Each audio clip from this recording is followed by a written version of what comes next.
Good evening. I'm Noel Latif, President of the Foreign Policy Association, and I'm delighted to be moderating this session of FPA Live. Our program, a new chapter in United States Republic of Korea relations, will take place in two panels. The first panel is on the future of diplomatic initiatives in the Korean Peninsula. And the second panel will explore opportunities for modernizing the U.S. Republic of Korea bilateral relationship. Without further ado, let's meet our first panel. We are fortunate to have from Seoul, where it is early in the morning, Professor Ji-Hwan Hwang, who teaches in the Department of International Relations at the University of Seoul. His research interests include South and North Korean relations. He has published many articles, including, quote, "The Paradox of South Korea's Unification Diplomacy, Moving Beyond a State-Centric Approach," end of quote, and "The Two Koreas After U.S. Unipolarity, in Search of a New North Korea Policy." And from Summit, New Jersey, we are being joined by one of America's great diplomats, Evans Revere, who is Senior Director with the Albright Stonebridge Group, providing strategic advice to clients with a specific focus on Korea, China, and Japan. He has had extensive experience in negotiations with North Korea, and he is no stranger to the FPA Forum. In its first year in office, the Biden administration has sought to reassert American leadership in the world by reaffirming old alliances and forging new ones. In his excellent essay titled "The Biden Foreign Policy in the Age of Strategic Competition," in the upcoming issue of FPA's publication, Great Decisions, John Eikenberry of Princeton University observes, quote, "As in FDR's day, liberal democracy is in peril. The question is, can the United States once again rise to the occasion and make the world safe for democracy?" End of quote. Evans, now almost a full year into the Biden presidency, when it comes to the Korean Peninsula, how does the current administration compare to the Trump administration? I see you've decided to begin by giving me an easy question. Let me just say right at the outset, it's an honor to be part of this panel and to be with you. Again, Noel, it's been a while since we've met virtually or otherwise. And anytime I have an opportunity to talk about the US-ROK alliance, I jump at that opportunity. So it's a distinct honor to be with the two of you and with our distinguished audience today. I'm really glad that you began with that quote from John Eikenberry, a good friend and colleague and fellow Princetonian. I think John has nailed it in terms of his assessment of the vision that the new administration has for itself in a very problematic and problem-filled world that we live in today. But specific to the Korean Peninsula, I think many people, including myself and just about every other Korea hand that I know, breathed a great sigh of relief when President Biden took the reins at the White House, mostly because the US-South Korea alliance had taken a lot of punishment, quite frankly, in the previous administration. President Trump was not very well disposed towards South Korea and made a point of saying so publicly, frequently. And his private comments reflected in many of the tell-all books that have come out have confirmed that. And he was very dismissive of the value and the utility of the US-ROK alliance, which was very concerning to people like myself who've been working on that alliance for over half a century, and also to our South Korean allies, quite frankly. Very disconcerting comments. His dismissiveness of the value of that alliance was very concerning. President Biden, rightly, and I think any president being elected in the aftermath of the Trump administration would have made a point of emphasizing the importance, the strength, and the necessity of our alliance. And President Biden has rightly done so and made that a centerpiece of his administration. And I think the administration has done a very good job in putting that alliance relationship back on track, getting some very difficult issues off the table, including the burden sharing, cost sharing issue off the table, and getting us back on track in terms of close coordination and cooperation on a whole range of issues. So I would give the administration high marks for what it's done in putting this alliance, as well as the US-Japan alliance and the US alliance with NATO, back where they should be, right at the top of our list in terms of important relationships that the United States has. So let me stop there. I've gone on a bit too long. Professor Hwang, can you describe the state of relations between the Republic of Korea and North Korea today? Pew polling in the United States suggests that Americans see North Korea as much less of a threat than they did only a few years ago. Is the same true for your countrymen in the Republic of Korea? The current relations between the North Korea and South Korea is not really good. Although the South Korean government really want to, improve relations with North Korea. Of course, you know that the first the reason is because North Korea, keeps the expanding its nuclear the capability, and the continuously the test fires is the ballistic missile, so it leads to the instability of the Korean Peninsula, which makes the South Korea really difficult to improve the relations with North Korea. Of course, the sanction by the international the society, especially the UN sanction, makes very difficult to improve the inter-Korean relations. Although it's really, the important to keep sanction, working on the Korean Peninsula.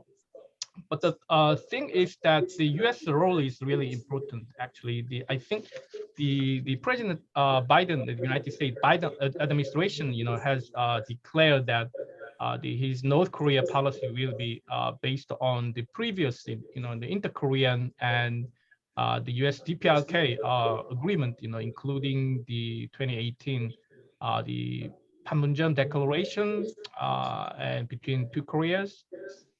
And also the Singapore joint declaration between the United States and the North Korea. The Biden administration, just had a review of the North Korea policy. The first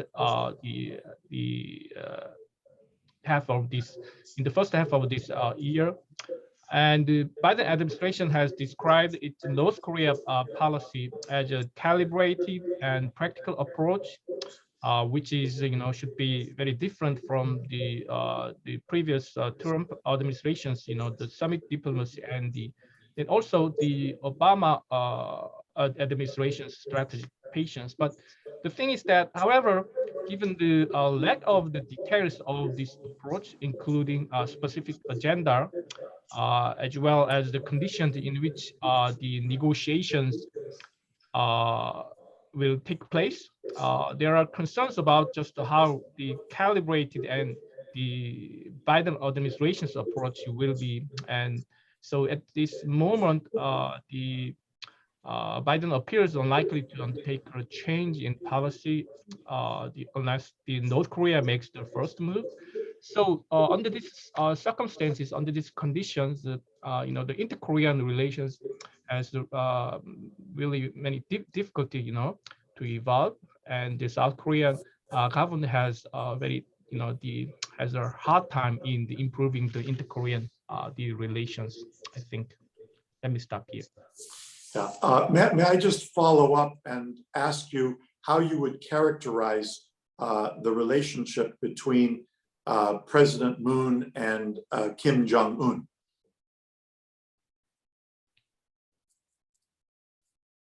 You ask me? Yes, Okay. Professor Hwang. Yeah. Okay. Actually, the relations between the two leaders on the Korean Peninsula, between the Moon Jae-in and Kim Jong-un, is basically, based on the three summit in 2018. They met three times in 2018. The April, in May, and in September, and then they agreed to the denuclearization of the Korean Peninsula, and they agreed to the building the trust between the two Koreas, and by declaring the end of the Korean War, and also they agreed to the peaceful the Korean Peninsula. So their relations is based on that three summit meeting in 2018, and then I think they are ready to meet again if the things gets better.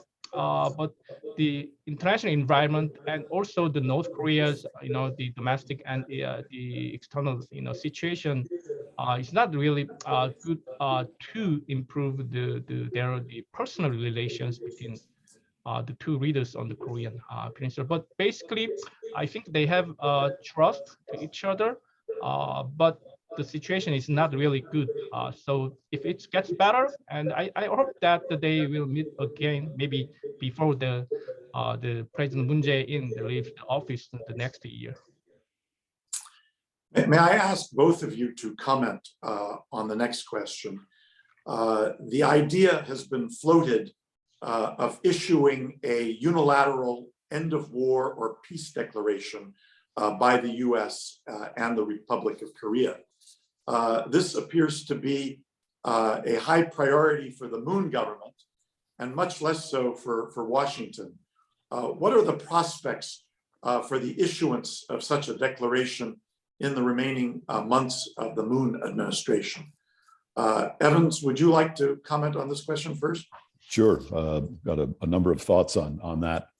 The idea of a unilateral declaration of the end of the war, or a peace declaration, if you will, has become one of the centerpieces of President Moon's administration and his approach to North Korea.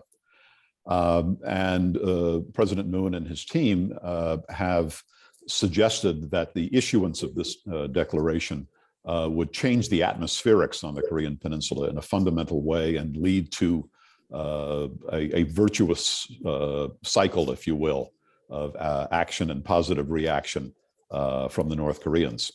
That's the concept, that's the idea. There are a number of problems with this idea.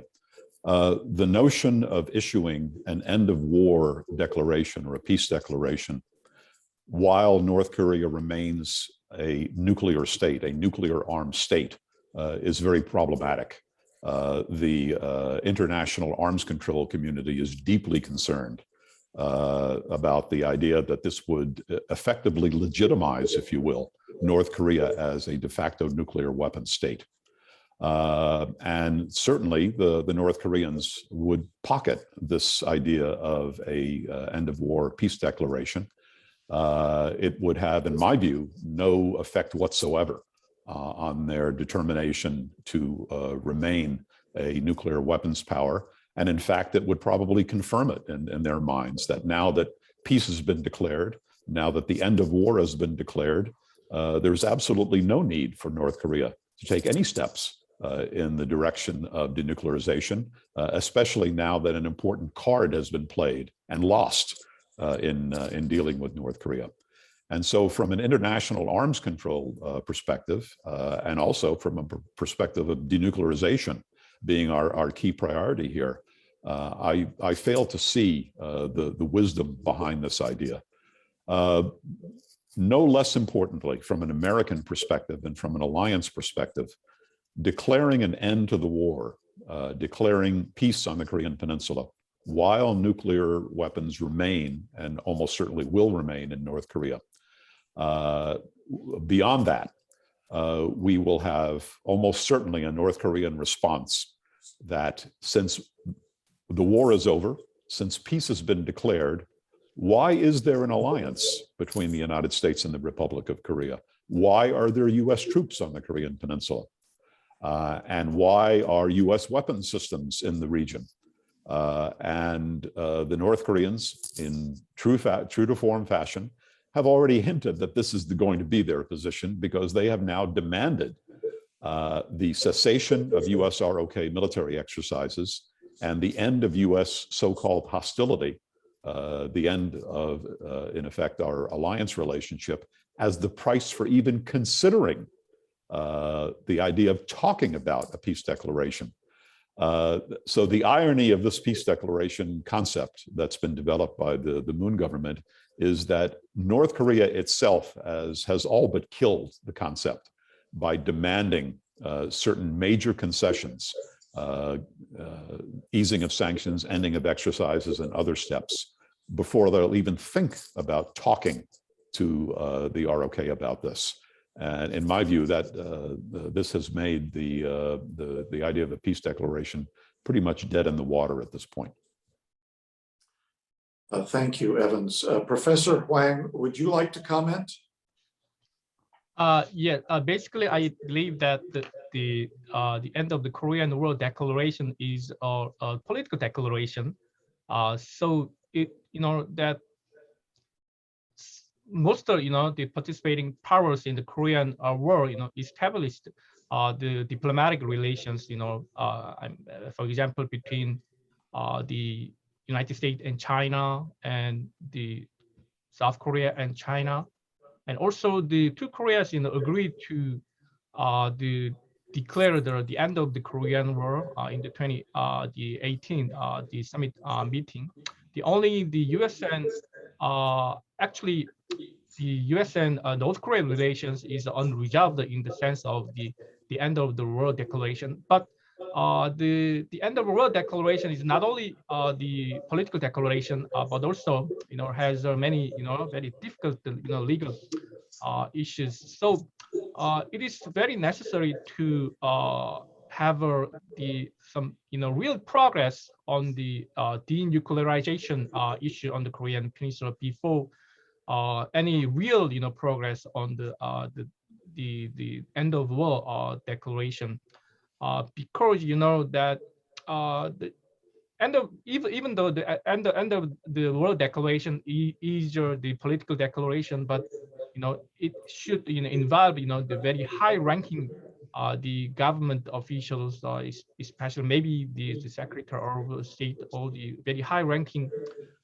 the government official in North Korea. It means that the end of world declaration should be done after the real the progress on the negotiation on the nuclear issue between the United States and the North Korea. So it can start as a very easy step as the political declaration, but it includes, I think, the many difficult the legal and issues eventually. No, could I just add one comment Yes, to that? please. Professor Hwang has made some very, very important points just now, and I wanted to highlight two of them. One of which is that the idea of a peace declaration or a replacement of the Korean War armistice by some sort of a peace agreement is certainly not new. If we go back to the six-party talks, the September 19th agreement in 2005, there was a provision for the discussion of movement towards a general peace agreement in the joint statement there. There was a subcommittee that was formed among the six parties to talk about the idea of replacing the Korean War armistice with a peace agreement. So the concept is actually a good one, but as Professor Hwang rightly and importantly pointed out, it has to be part and parcel of a process of removing nuclear weapons from the Korean Peninsula. That was the idea in September of 2005, and I still think that idea remains valid. So I'm not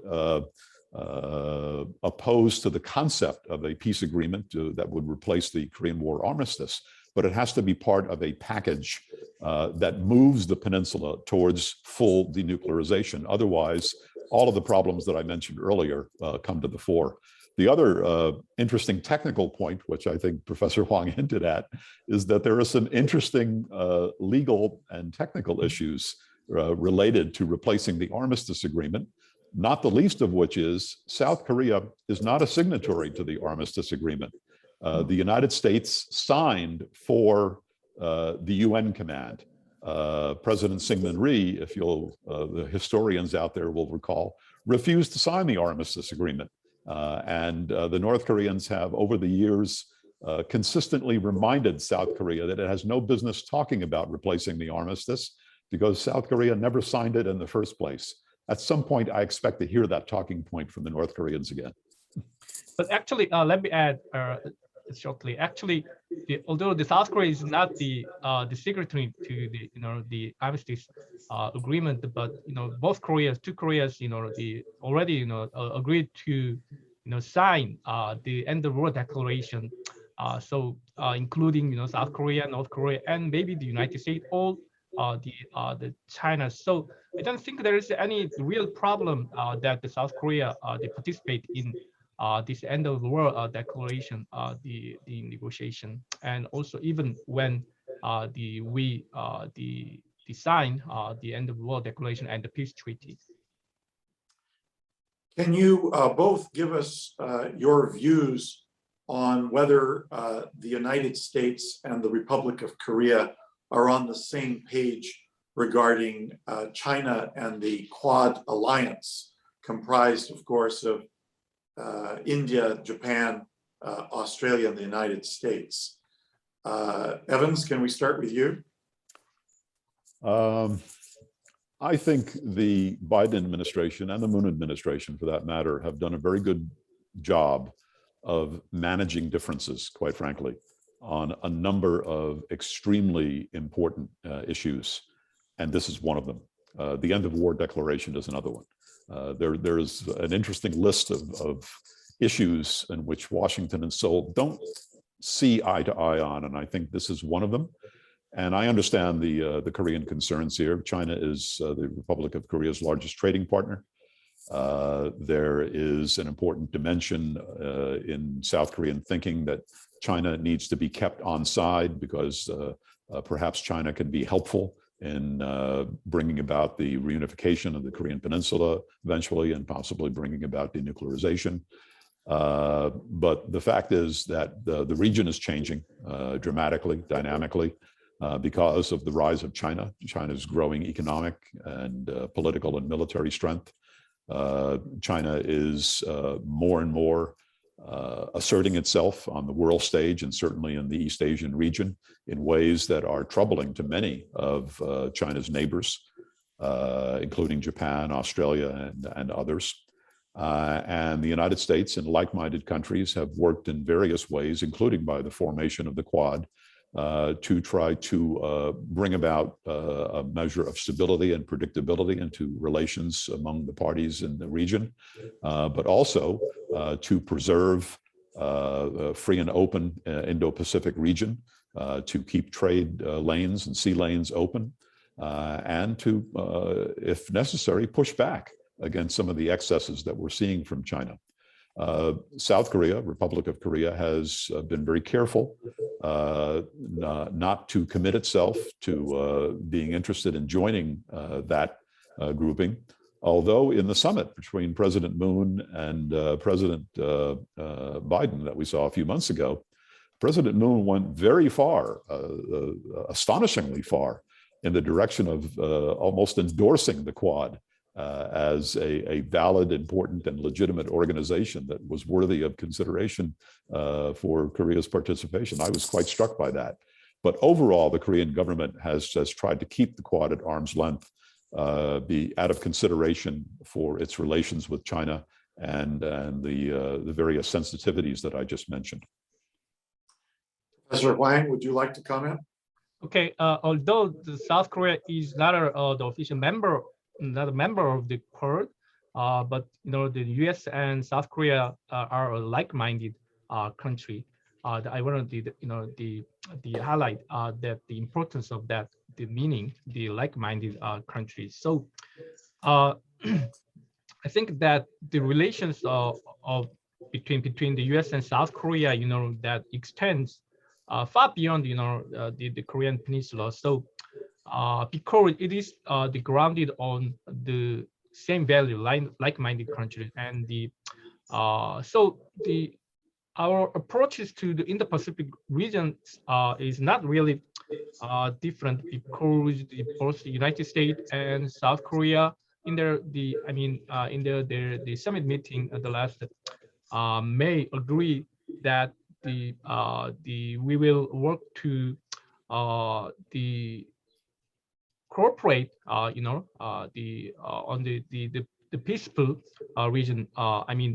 By combining the Indo-Pacific, the strategy by the United States and also the South Korea's the new southern policy. That is the vision for free, open Indo-Pacific region, and the two Koreas, they agreed that the two will cooperate to create a safe and prosperous, the dynamic region. So the South Korea, the approach, I think that all those activities that undermine and destabilize or threaten the rules-based, the international order in that region. So in that part, both the United States and South Korea, I think, that share the vision, in the Indo-Pacific region, and I think there is really possible to cooperate the future, the peaceful future of the region. Although that the South Korea is not the official member of the Accord, but we are ready to the cooperate and the improve the vision for the region, I think. Thank you. Evans, you mentioned how countries in the region are uncomfortable with the rise of China. Are the United States and the Republic of Korea on the same page with regards to trilateral cooperation involving Japan? That's one of those areas where I mentioned that the two capitals, Washington and Seoul, have been trying to stay on the same page, but there's obviously a difference in perspective here. The Japan-South Korea relationship has been in a bad way for some time now. This is not a problem that started under President Moon. This is a problem that preceded him, but continues today. The bad blood between South Korea and Japan because of the so-called comfort women issue, issues of history, et cetera, is still there. There have been some quiet efforts on the part of the South Koreans and Japanese to put things in a better place. But there remains some very serious unresolved issues, not the least of which is the one I just mentioned, the comfort woman issue, and a number of other historical issues. The United States sees trilateral cooperation between the United States, the ROK, and Japan as as an inescapable and essential part of maintaining peace and stability in Northeast Asia. That is a very clear U.S. administration position and has been through several U.S. administrations. The United States wants to see trilateral cooperation among the three parties. The three parties share a very similar view about the importance and the priority of peace and stability. They share a similar view about the importance of free and open Indo-Pacific, as Professor Hwang mentioned. They share common security concerns from North Korea and, yes, China, although South Korea has been a lot less vocal about the Chinese threat for the reasons I mentioned earlier. But going that extra step and enhancing security cooperation between and among the partners has been very difficult. And that is problematic for Washington, which sees this cooperation as indispensable.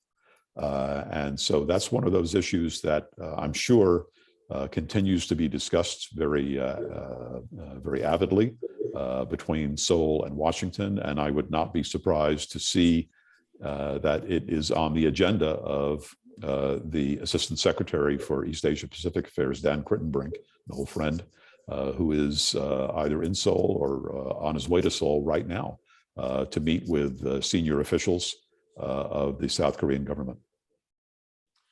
Professor, would you like to comment? Okay, the trilateral relations between the U.S., South Korea, and Japan are really important. As I mentioned, that the three countries share the values, like-minded countries. So they share the value of the democracy, the market economy, human rights, and rules-based international order, and also the inclusive, free, and open Indo-Pacific. So we share the value for the peaceful regional order. So that's why the three countries, three nations cooperate to each other, especially in the responding to the North Korean the threat.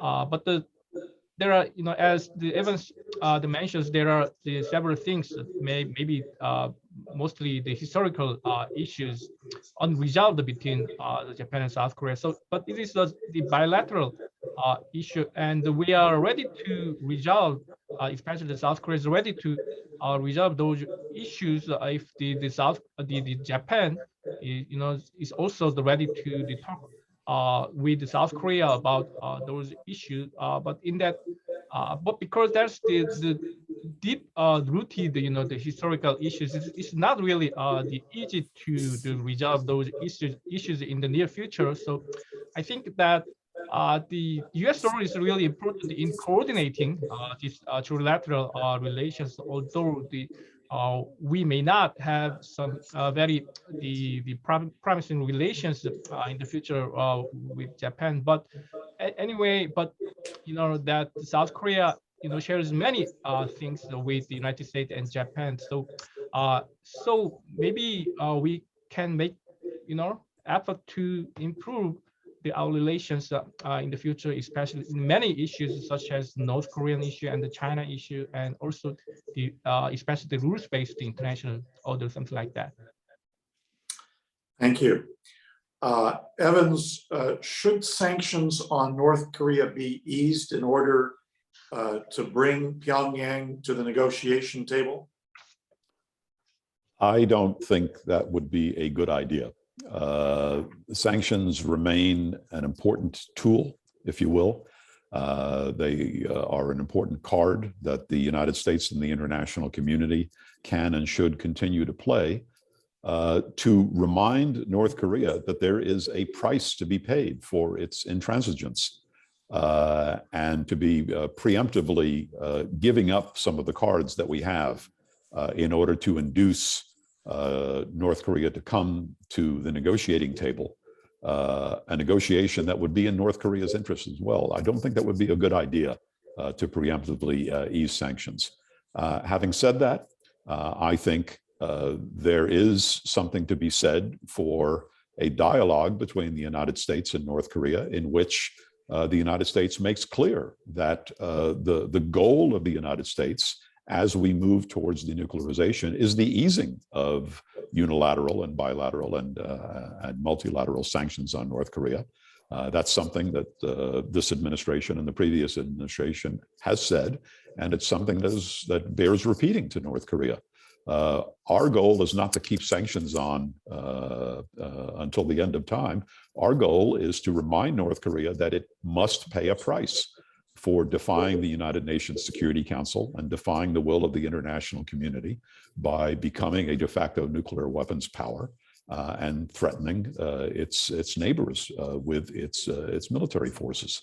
And so those sanctions, I think, need to be kept in place. I've long argued that there are certain areas where we could even strengthen them to make the point to North Korea that the path that they're on is the wrong one.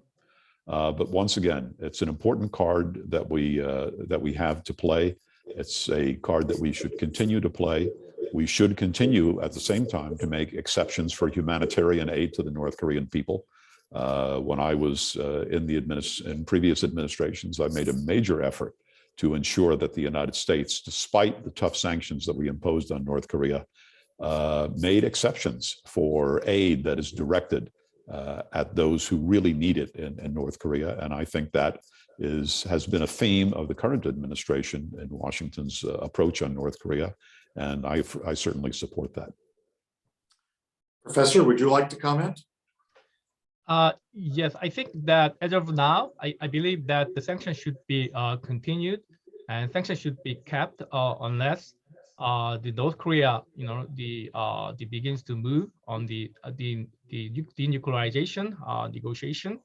But in the future, sometime in the future, we need to think about how we will deal with these sanction issues. Sanction cannot, go forever. And then there should be some kind of the trade-off between the denuclearization and the peace treaty, maybe that the North Korea wants. So there should be some kind of the sequencing, on the negotiation with North Korea.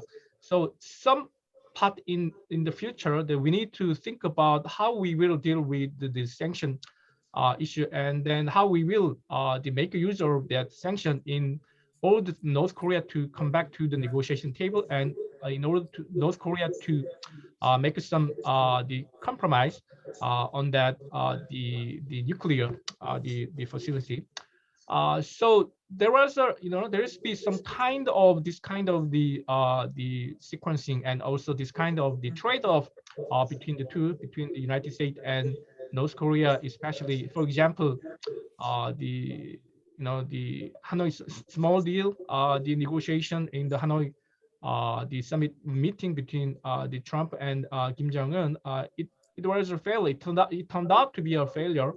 But actually, before the Hanoi summit, both the United States and North Korea, talked about how the small deal will be implemented, in the promoting the North Korea's denuclearization, and then but it was a failure. It failed. But that also included some kind of the issues that how we will deal with the sanction issues, and how we will use the sanction on North Korea, in order to North Korea to the cooperate on the denuclearization process. It seems that the United States, the Republic of Korea, and North Korea have different understandings of what, quote, complete denuclearization of the Korean Peninsula would entail, end of quote. Could you illuminate this for us? Okay, we say the complete denuclearization, and both Koreas, agree to the complete denuclearization of the North Korea. The Korean Peninsula, and also the Trump and Kim Jong-un also agreed to the complete denuclearization of the Korean Peninsula. But I think that the North Korea uses a very different concept of the complete denuclearization, because normally when we say about the complete denuclearization of the Korean Peninsula, we say we mean the North Korean denuclearization, but the North Korea says that the denuclearization on the Korean Peninsula, and maybe that will include the U.S. the nuclear policy toward the Korean Peninsula, and also the extended deterrence to the Korean Peninsula, something like that. So it is very difficult to decrease the gap between the U.S. and North Korea. So it is really important, I think, to think about how different the concept of complete denuclearization is between the two countries. It is really necessary to decrease the gap between the definition of that term. So I think that's the real problem in the negotiation. Evans, as I recall, you flagged this in the course of the summitry that took place between President Trump and Kim Jong-un. Do you want to comment on that? Like many other Korea hands and North Korea hands who have a lot of experience negotiating with the North Koreans, I was flabbergasted when I saw the Singapore statement. for a number of reasons, not the least of which is that it included that phrase, the denuclearization of the Korean Peninsula, which was a red flag for me and others who have dealt with the North Koreans, because as Professor Hwang has suggested, we've had the North Koreans define that phrase for us very, very clearly. A number of years ago at a meeting in Manhattan, the former North Korean foreign minister met with a small group of us in which he kept using that phrase repeatedly, the denuclearization of the Korean Peninsula. And in my typically New York irreverent fashion, I decided to raise my hand and ask him to please define that term, which elicited some chuckles on the US side of the table, especially from Henry Kissinger, who was sitting right next to me, because I think he knew what was coming in response. And the North Korean foreign minister said, well, of course, what we mean by the denuclearization of the Korean Peninsula is the elimination of the threat. And I pressed him and he said, well, what I mean is the threat posed by, and here it comes, the existence of the US ROK alliance, the presence of US troops on the Korean Peninsula, and the existence of strategic and tactical systems on and around the Korean Peninsula that pose a threat to us. And he said, if you eliminate that, then we will be able to consider, those are his words, consider the possibility of denuclearization. But until then, he said, and once again, I'm quoting, the United States and North Korea will have to deal with each other as one nuclear weapons power with another. Those are his words. So that's the North Korean definition of the denuclearization of the Korean Peninsula, ending our alliance, removing our troops, and removing our ability to defend our South Korean and Japanese allies with the systems that we have deployed in the region. That is not an acceptable definition for the United States. And so I cringe every time I hear any administration official use that. I understand what they mean by it. It means the denuclearization of North Korea. But to use that language triggers something in me, a negative reaction, with good reason. Actually, let me add, actually, the definition is really important between the US and North Korea relations. And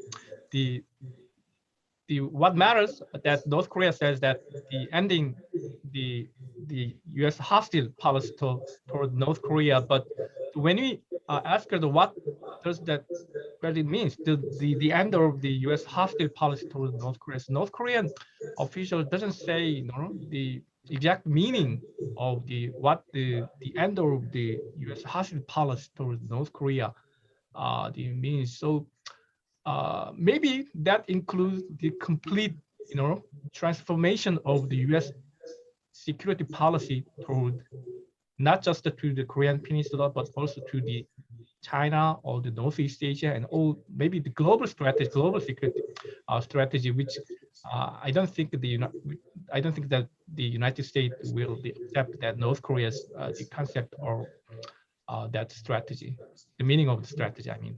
If I could just add, the North Koreans, both in that meeting with the North Korean foreign minister and a number of other meetings, both government-to-government meetings as well as Track 2 dialogues, have made it very clear what they mean by the removal of hostility.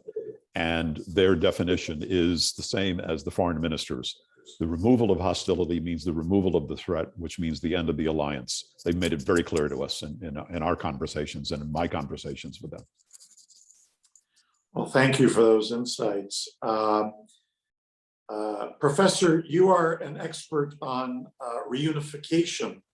What are the challenges that keep you up at night if reunification of the peninsula were to occur? When I was in elementary school, the people asked when the Korean reunification will be take place. Many people believe that maybe in 30 years. And then now when you ask about the same question, we also say that the same answer, maybe in the 30 years, 25, 30 years. So the unification on the Korean Peninsula, I believe that we should, achieve the unification, but in reality, the unification is really difficult. Actually, inside of this South Korea, there is some debate on how to the achieve the unification. Maybe there is some kind of debate between the conservative groups and the progressive groups. And also, we can characterize that debate between the unification first approach and the peace first approach. The I mean the argument on the unification the unification first approach is the argument on the unification leading to peace. So they argue that the unification after the collapse of the Kim's regime poses many the immediate problem, but they believe that the contrary to the popular belief, a merger of North Korea and South Korea would not spell disaster and will eventually resolve many issues, something like the nuclear North Korean nuclear, because they believe that if the South Korea achieves unification, that there will be no North Korean nuclear the crisis. But on the contrary, the peace first, the argument says that it's really important to bring the peace back on the Korean peninsula, because we need to destabilize the Korean peninsula and bring the peace back on the peninsula before any the kind of the improvement on the unification. Because I mean they say that the unification without peace would be meaningless, while the other group says that the unification may the resolve all those things, the issues related the North Korea on the Korean peninsula. So that's very the difficult issues, and also very important, but very difficult issues on the Korean peninsula. Well, I think we are reaching the end of our time. Gentlemen, thank you for a very informative session. We very much appreciate your being with us to take these questions. We will take a 10-minute break before we resume with our second panel. Again, thank you very much for joining us. Thank you very much. Thank you for having me here. Thank you.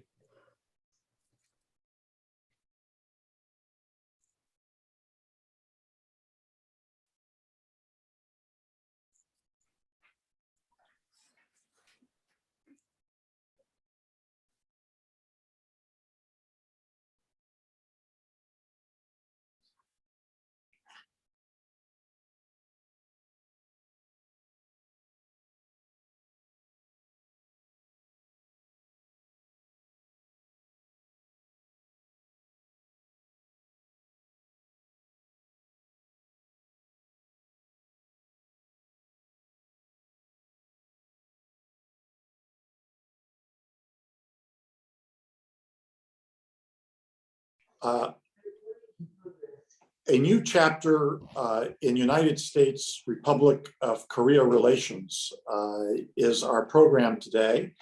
This panel will explore opportunities for modernizing the U.S. Republic of Korea bilateral relationship. Let's meet our second panel. Professor Hwang Lee teaches international studies at Aju University. He is the author of Pulling South Korea Away from China's Orbit, the Strategic Implications of the Korea-US Trade Agreement. His research interests includes the political economy of East Asian countries. Professor Tae-Young Jung is currently a professor at the GSIS and director of the Research Center for Global Sustainability at Yonsei University in South Korea. His research interests include sustainable development and environmental policy, energy policy analysis, and the economics of North Korea. Steve Brozak is president of WBB Securities, an investment bank and research firm that specializes in the biotechnology, specialty, pharmaceutical, and medical device sectors. Steve is a resilient advocate for the need for changes in how we research and finance our healthcare system in the United States. At the COP26 climate conference in Glasgow, President Biden highlighted the $555 billion investment his administration is proposing to make in a clean energy economy. The US Congress also just passed the bipartisan infrastructure bill, which aims for getting to net zero emissions by 2050. Professor Lee, at a Brookings Institute meeting last year, you stated that there is an opportunity for a US Republic of Korea bilateral relationship and cooperation on renewable energy. What do you expect from the Biden administration, and what would it mean for US Republic of Korea bilateral relations? Yes, that's a very interesting question. Actually, we want to enhance our economic tie with America. Actually, we will be the America's best partner in terms of supply chain of semiconductor, battery, and natural gases. All of them are very critical in social infrastructure in America. Let me highlight 3 examples. The first is Samsung Electronics. The company is expanding its semiconductor factories in Texas, which will produce 5 nanometer chips. Second, top 3 battery companies are constructing factories in a couple of states. LG Energy Solution, world #2 battery company, with GM in Michigan and Pennsylvania. SK Innovation, world #4 battery company with Ford in Georgia. Samsung SDI, the world #5 with Stellantis in Michigan or Illinois, still under negotiation. And finally, yes, energy is also very important. I mean, in terms of the US-Korea cooperation. Actually, we have been the largest US LNG importer since 2018. I think more to come.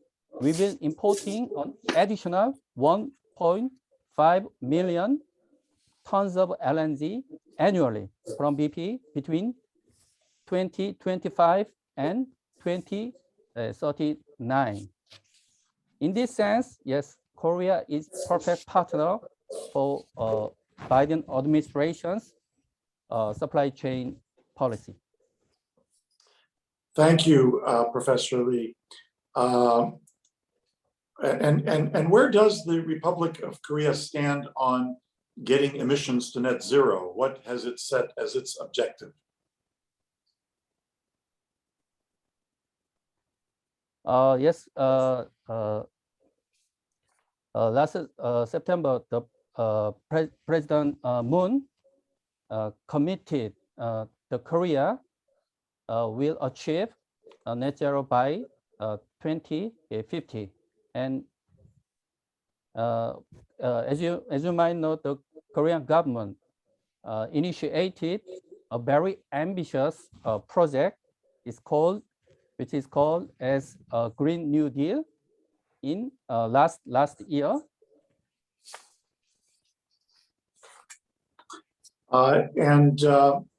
Professor Jung, can you give us your views on the significant trade and cultural ties that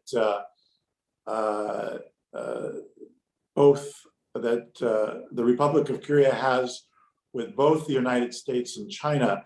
How do you foresee the future of Republic of Korea and China cultural and trade relations evolving? Well, first of all, thank you, Noel, for inviting me to this interesting discussions.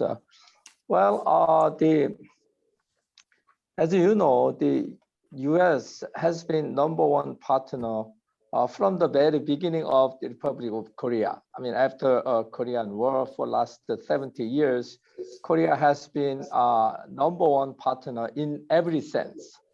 But very recently, as you pointed out, as a trade partner of Korean economy, China has been #1. And it's a fact, you know, if we add up import and export between China and Republic of Korea, it covers more than 30% of our total trade volumes, which means now practically in economic sense, China is #1, our trade partner. So that's the fact given to us. And as you said, historically, culturally, there's a long tie between China and the not Republic of Korea, I think Korea for the whole history. So because of these two facts, the Korean government has a very, very serious dilemma between the choice of our longtime ally and our friend, the US, and our economic new big partner, China. But I think Korea is clever enough to distinguish the economic interest and our national interest, which is much bigger. So I think even if there is the physical tie, economic tie between the China and the Republic of Korea, I think overall relationship between US and Korea, it's much wider, bigger, and I could see the different dimension of the relationship involved, not only just the trade volumes. Professor Lee just mentions that you know, the example of this Korean, the ESS or, you know, auto manufacturers in US, that's the reverse relationship. Before, we import everything from US because US is, you know, advanced economy. But now we can see the reverse relationship. Biden administration asked the Korean manufacturers, look, you know, you guys come to the US and, you know, make the car in US and make the battery in US and so on. So we could expand the relationship, not just looking at the formal, the physical trade volume thing. That's the first thing that I could point out. Thank you. Yeah, let me just follow up, Professor Jung. What do you expect from the Biden administration with regards to the Korea-US trade, US free trade agreement? Do you think that this agreement should be revisited? Well,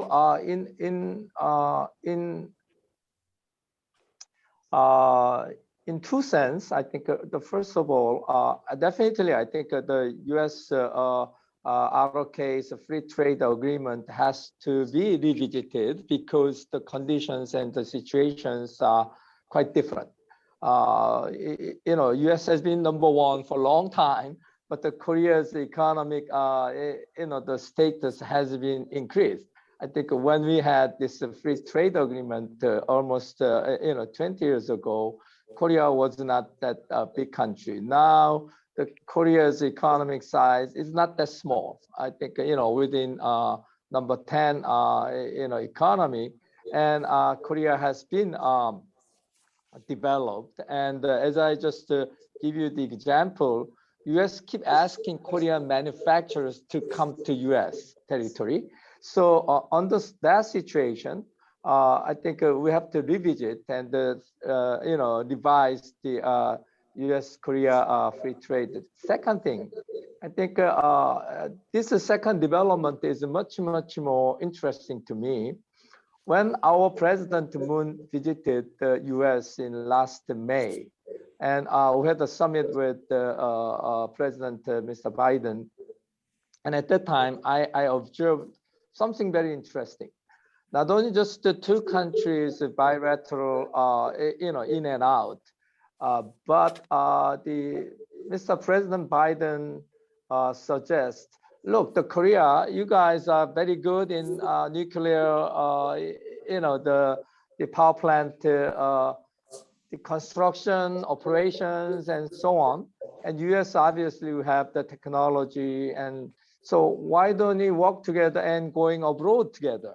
I think this, specifically targeting the Eastern European countries like Hungary, Poland, and so on. So I think that probably give us the new dimension, new era of collaboration, a bilateral collaboration between these two countries. I don't know how it could be evolving, but I think such a high level, the dialogue between two countries, and then they give such a direction, and it has a lot many different implications, not just for free trade between these two countries.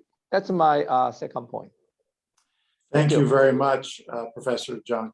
Let me turn to our colleague here in the United States, Steve Brozak. Steve, how has the U.S. Republic of Korea relationship changed since the beginning of the Biden administration? President Moon and President Biden agreed on addressing climate change, building a more resilient high-tech supply chain, providing economic assistance to Central American states, and responding to cyber attacks. How do you see the bilateral relationship evolving under the Biden administration? I think it's been almost identical across the globe in terms of the change we've seen in relationships in the United States from the Trump to Biden administration, obviously, but you have stark comparisons where the Trump administration was looking to literally charge South Korea for forces in U.S. forces in South Korea, something which no one ever thought was rational in any way, shape, or form. I think that it has gone from being at best a contentious relationship to one where the logical partnership needs to continue. There are the landscape we're talking about in Asia has changed so dramatically that you probably can't find a comparator unless you were looking all the way back to 1945, when there was a complete realignment of where the major powers were going to be. And obviously with South Korea's, the Republic of Korea's strength in industry, it's got to be the logical partner for everything that goes forward. And the Biden administration logically has said that this has to be one of their strongest focuses for everything from industry to global security to, frankly, in dealing with this pandemic. So I think that it's a wonderful restart, and I think it's absolutely necessary. Steve, let me direct another question to you that I think falls in the sweet spot of your expertise. The Republic of Korea has served as a model on how to repress COVID-19 cases and effectively distribute the vaccine. How do you evaluate the U.S. Republic of Korea participation in the global response to COVID-19? And what steps do you believe can be taken to strengthen the U.S. Republic of Korea relationship vis-a-vis the pandemic? The Republic of Korea had a wonderful, unfortunate learning experience having dealt with the original SARS and MERS. So their expertise, their understanding, their appreciation for what could happen was, literally leaps and bounds ahead of most of the world. And one of the other strengths that they had was we actually developed here in the United States a remarkably good playbook for what to do with a pandemic should it happen. As a matter of fact, we had many trials and exercises that even suggested where it would happen and how to approach it. the Republic of Korea literally took that playbook and started, from its basic building blocks and utilized it wonderfully. So that here we talk about oh, we've only had 1,000 deaths today. We're talking about the Republic of Korea has contained the pandemic, has contained SARS-CoV-2 wonderfully. Now, of course, there have been up and down cycles, and that's to be expected, because when you do that type of a containment job, sometimes you start to see an apathy in any public, saying, well, we've conquered it now. So outbreaks can happen, but even when there has been a rise in infection, it's been contained wonderfully by comparison to what we've seen here in the United States and in many different parts of the world that have significant healthcare systems and resources. So what I believe the next chapter we should look at is specifically around the fact that the vaccine systems that we have significant drawbacks. It's the reality. With the virus as it changes, as it mutates, it makes it much more difficult to contain. And also, we don't have global resources to ensure that the entire world is vaccinated. This is one of the areas where the South Koreans have been wonderful in terms of their biological, pharmaceutical manufacturing. They have state-of-the-art bioreactors that are going into service continuously. So, and not just going into service, but high quality technology that candidly the entire world can use. So I look at this as not just a partnership that would be nice to have, but a partnership that has to happen if the global threat the pandemic poses is to be resolved, at any in its total consequences. Thank you, Steve. Let me pivot back to Professor Jung and to the topic of energy. Professor Jung, could you give us a snapshot of how the Republic of Korea meets its energy needs? And do you see your country resorting more to alternate sources of energy, or will you continue to be dependent on nuclear energy? Well, first of all, as Professor Lee said, the Korea's energy situation, the first dilemma, first problem is energy security. If you see the primary energy snapshot of Korea, 95% of our energies are all imported, including uranium plus all fossil fuels. So 95% energies are somewhere from all over the world, including US, the shale gas. So the energy security is really, really big deal. And the renewable choice, alternative energy like solar, wind, and so on, is a part of our energy stories because it's secondary energy, electricities, how to provide electricities. But what about non-electricity energies? We don't have any resources. We import 100% oil. We import 100% natural gas. We import 100% coal from somewhere. So under such a circumstance, this 2050 carbon neutrality without nuclear option, I don't think it's feasible. And now the probably next presidential candidate from ruling party and opposite party, I don't know who's going to be the next president in next March, but definitely one thing for sure is they have to review the President Moon's energy policies, whether that is really feasible option. And second, the domestic nuclear program. For example, without domestic nuclear energy program, how can we go abroad with the US or other partner and going to other countries. Look, our energy, our nuclear energy skills, operation capacity, technologies are good enough. Then our customer country, okay, show me your performance. Then, okay, but domestically, we're going to fade down our nuclear. It's a self-contradictory argument. So from both sense, energy mix point of view, nuclear is inevitable. And for the partnership with the US and going to abroad to find a new nuclear market, well, I think a nuclear is inevitable. But now the real question is how much then? 50%? Or 60%? Or 40%? Well, it's up to our Koreans' consensus. I think next government with the Koreans, all stakeholders, look, it's inevitable.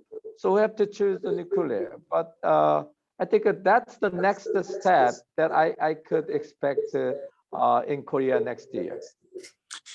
And could I ask you, because you are an expert on the economy of North Korea, to give us your appraisal of the current economic situation there, and maybe to look into your crystal ball and tell us that if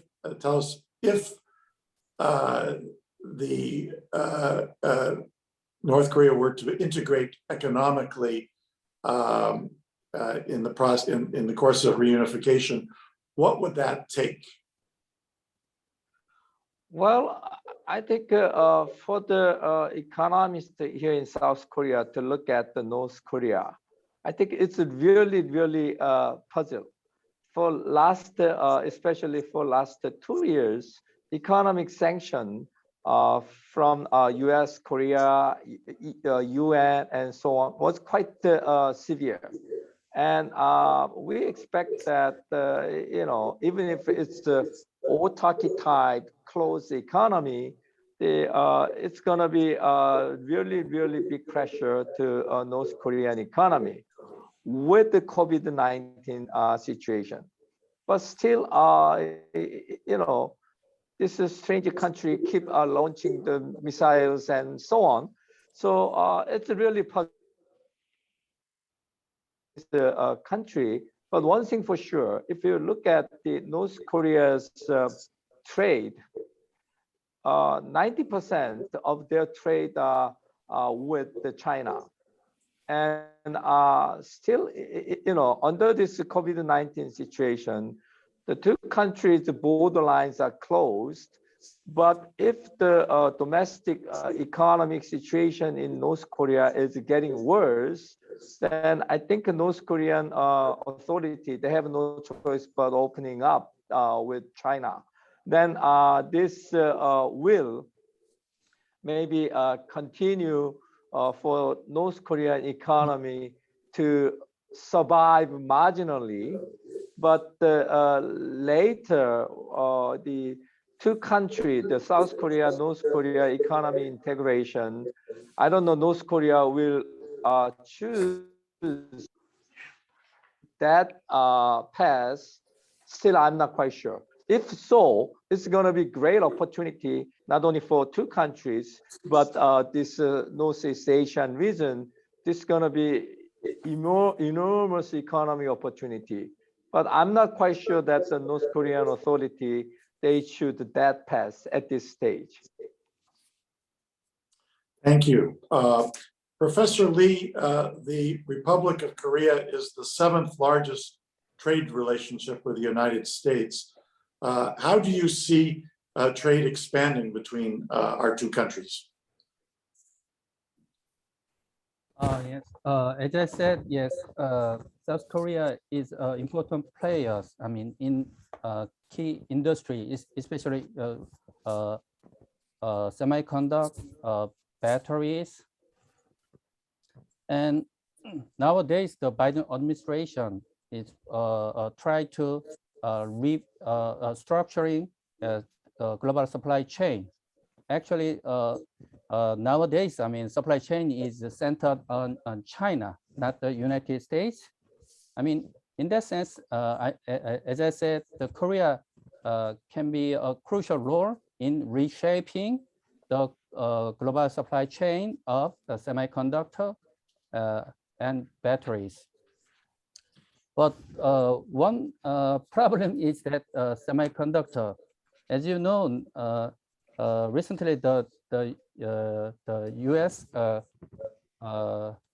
Department of Commerce, require the semiconductor company to submit a very confidential data and information to the department.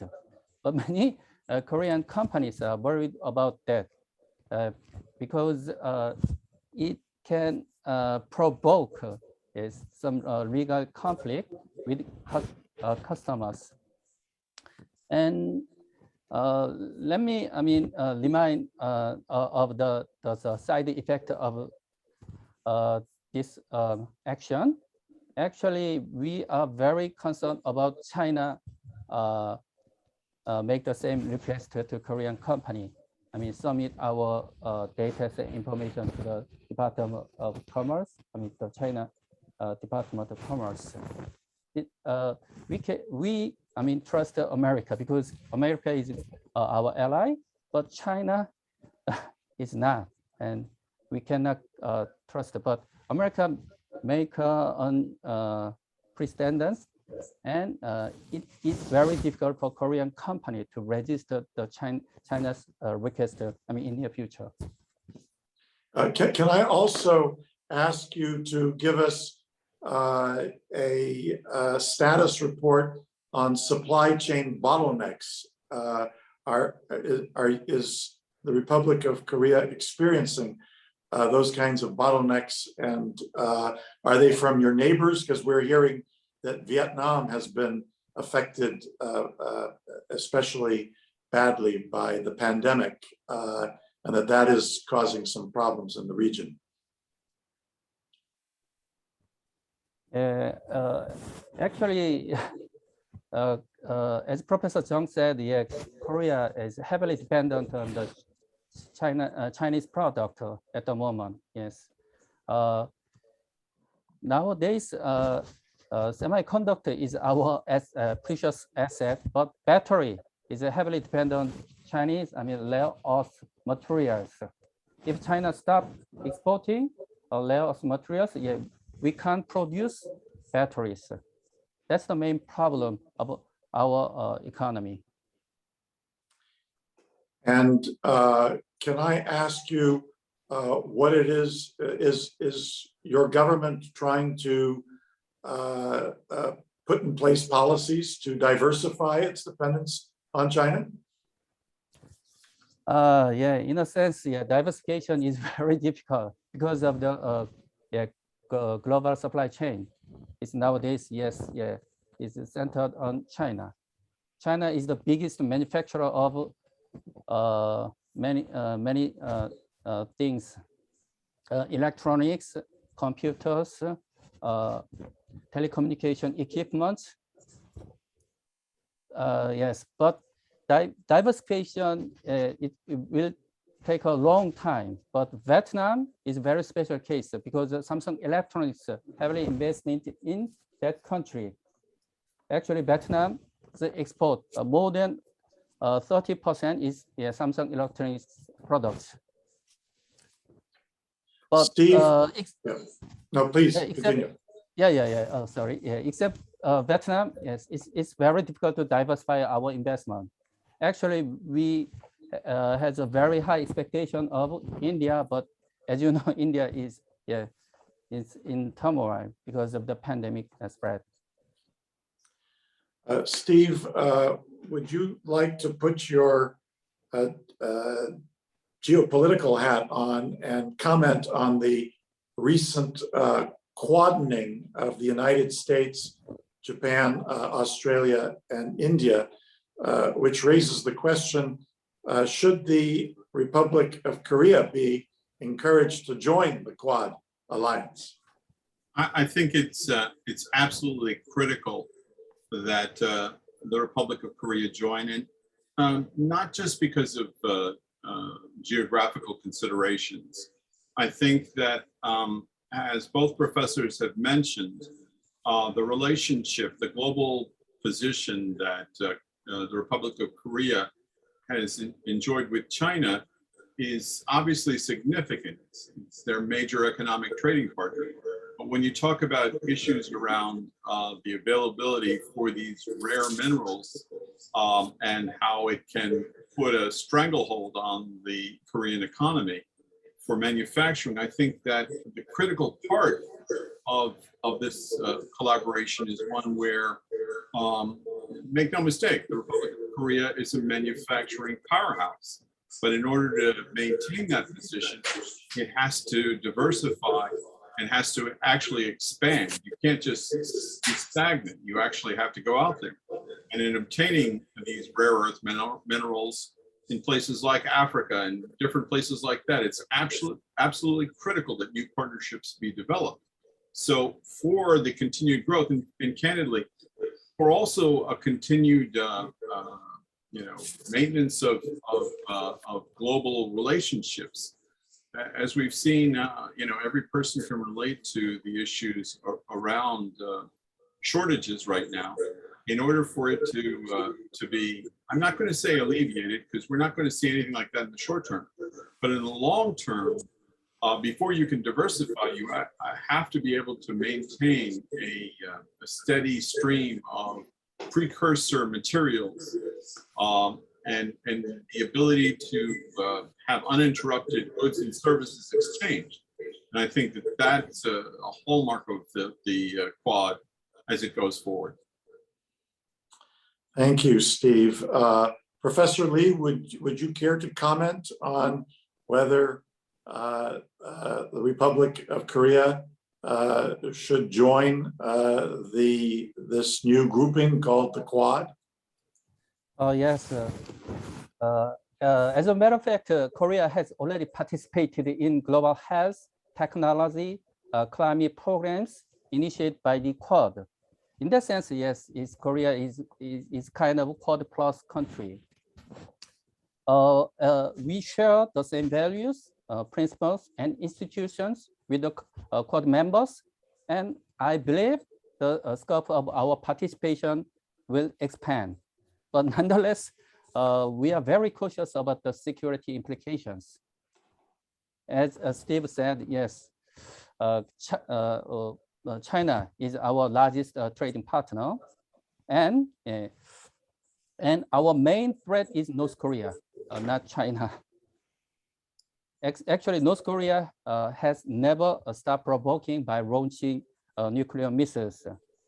Without changing this situation, it will be almost impossible for us to project our military capabilities beyond Korean Peninsula. And that's the current situation in Korea. Thank you. In a May 2021 poll published by the Asan Institute for Policy Studies, only 28% of respondents said that the US-ROK alliance should focus on North Korea-related issues, while 66%, let's see, does that add up? Replied that shared universal values such as democracy should garner greater attention. What do you think about this gap between people's opinion and President Moon's efforts on reunification? Yes, this is my opinion. Yeah, most Koreans wants peaceful coexistence, not reunification with North Korea. Actually, yes, many Koreans are very skeptical of North Korea, as I said. But under these circumstances, there is very little room for negotiation between two Koreas. It seems to me that President Moon wants to leave a legacy in history. That's why he pushes ahead with declaring a formal end to the Korean War. I think the possibility depends entirely on whether he can persuade Chairman Kim Jong-un, firstly. Otherwise, public opinion can hardly be favorable toward his effort. And another issue is about the generational, gap. When it comes to the reunification, many people believe that the benefits outweigh the challenges in the long term, but in the short term, yes, it's the opposite. The political, economic, social, and cultural gap between two Koreas have widened over the 8 decades, so that it will take enormous time and efforts to turn the tide. South Korea has a much bigger population and economy, and therefore is expected to bear bigger burdens. Older generations who went through the Cold War are likely to support North Korean policy. However, younger generations, many born in the post-Cold War era, have a very different ideas. In this sense, North Korea is both political and generational issue in Korea. Thank you, Professor Lee. I'd like to turn back to Professor Jung and ask him, as he was describing the extraordinary capability that the Republic of Korea has in terms of nuclear energy, how likely is it that the Republic of Korea would choose to develop its own nuclear capabilities for defensive purposes?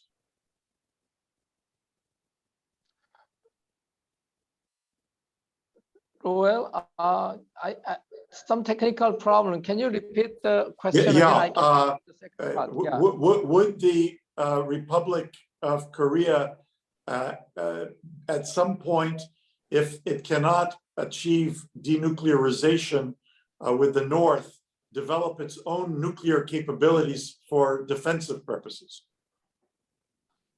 Well, I think a nuclear weapon and our nuclear the energy operations, and I think that's the two separate issues. And the Korea from the late 1970s, we started operating our nuclear nuclear power plant, and for last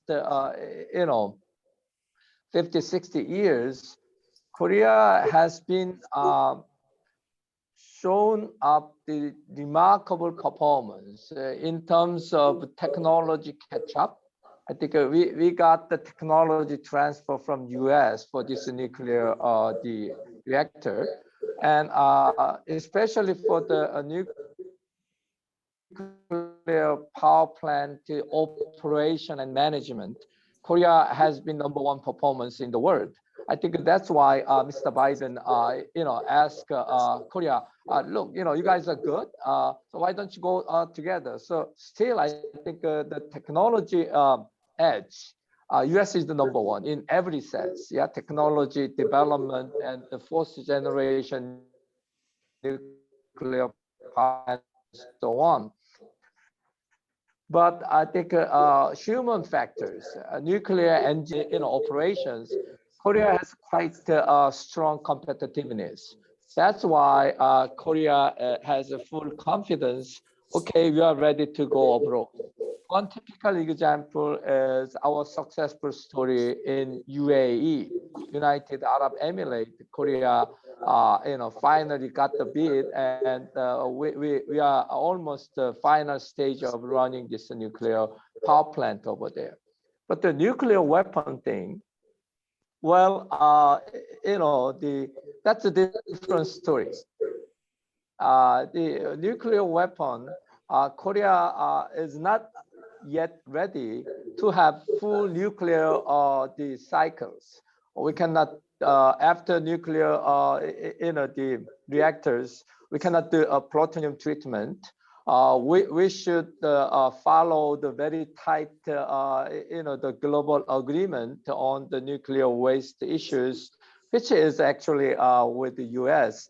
So Korea has no intention at all to develop the nuclear weapon, but the peaceful use of nuclear, not only nuclear reactor, I found that there are a lot many other applications of nuclear technologies in not just the power generation. So non-military purpose nuclear area, Korea and the US gonna be really good partner. My background is economics. The reason is very simple. US and Korea are complementary each other in this nuclear business. So from that point of view, I think Mr. Biden's proposal seemed to me, at least to me, quite attractive to upgrade our bilateral relationship between US and South Korea, because it's not just the US-South Korea bilateral thing. Let's combine together and go abroad. I think this is a new stage, new game. So from that point of view, I could say the nuclear, the energy and the nuclear weapons, I think that separate different issues. Yes, yes.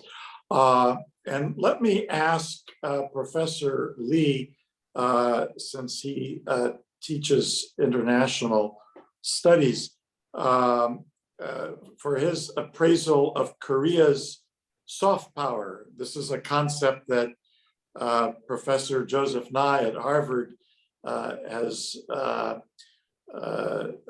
written about. And I note that in 2020, the Korean Ministry of Culture, Sports and Tourism launched a department focused on the expansion of Hallyu, the wave of Korean influence on global pop culture. Professor Lee, how would you assess the strength of Korean soft power? Yes, actually, we are a little bit surprised because our contents is so popular worldwide. Actually, I lived in Seattle in 2019 as a visiting scholar to Europe, and everybody talk about Parasite. It's Korean movie. Yeah, it's awarded by the Oscar. And recently, you might watch it, the most famous Netflix original series, yeah, Squid Game. It's also huge hit globally, but many people is wondering about why Koreans movies and dramas and let me emphasize. I mean, K-pop, BTS. Yes, and Blackpink. But my opinion is that South Korea is a democratic country and express their mind and they freely. This is most important thing. Why Korean produce very original contents at the moment. Just to compare with Japan and China. Actually, Korea is most dynamic democracy in Asia. The other is a digital infrastructure. Actually, as you know, in terms of broadband, Korea is most advanced country, and we are exposed to various kinds of digital equipment very easily. This is why we can produce many contents on digital platform.